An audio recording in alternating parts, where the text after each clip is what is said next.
Welcome to the Fantasy LCS Week 1 preview. Strength of schedule was pulled from a combination of playoff and group stage results from the lock-in tournament. Based on these numbers, CLG is a team to look at waiver wire pickups as they could definitely beat any one of Dignitas, 100 Thieves, and TSM. They don't have their complete roster. Brox is still having visa issues, and Pobelter is going to be starting an academy this week, but they should still provide a couple of good lower tier options to get you through week 1. Wanted it, but he knew the damage would be too much. All there up on the front line by himself. They lock down Bjergsen. Does he have anything else to say with Cleanse in the fight? He goes back for the shots onto Quas, but he's too tanky to go down immediately. Bjergsen forced to flash out. Turtle coming up big on the other end of the fight. Deja vu from the previous match. Turtle and Trippa. Turtle coming in huge with the pentakill. In the top lane, Finn is a decent option with a good schedule versus all the teams mentioned before. If you came out of the draft without one of the big four of Alphari, Someday, Licorice, or Impact, consider him for this week.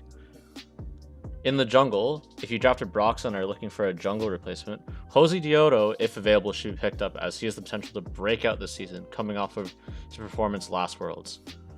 If he's not available, Dardoch's a decent option too. Dardoch's matchup this week aren't great as he's going against Santorin and Closer, respectively, but the game versus CLG against a substitute jungler and Griffin is a game where he could rack up some points for you. In mid, Palafox is a good substitute for Pobelter this week. Even if Pobelter comes back quickly, losing a game's worth of points can easily lose you a week. Palafox is also a good long-term option as well. Throughout the bottom 3 teams in FlyQuest, GGS, and IMT, they seem the most poised to be a dark horse this year, and maybe overtake CLG for that 6th and final playoff spot. Palafox has also been in Academy for a couple of years now, which means he could solidify himself as a solid NA mid.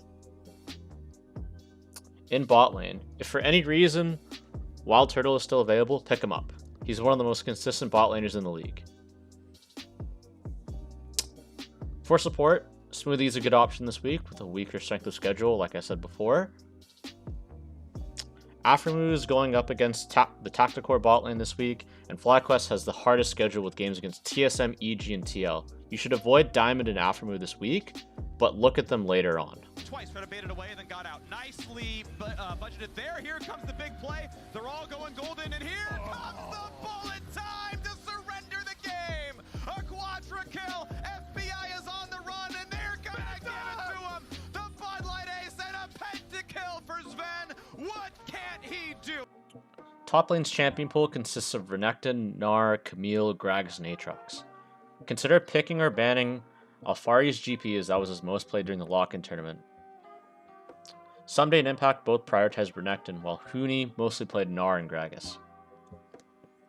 NH junglers during the lock-in tournament had a couple of different picks to look out for. Udyr and Olaf should be priority bans this week. Santorin and Blabber both played lots of Udyr during the lock-in tournament. Blabber's Kindred should also be considered as a ban, as he played a little bit of Kindred, as well as Kindred being a champion where Blabber could pop off more than being on something like an Udyr. Nidalee is a solid ban versus Closer, Svenskeren, and Spica. Mid lane is all about global champions like TF, Galio, and a few mages like Orianna, Azir, and Syndra. If you're against Jensen or PoE this week, ban Orianna.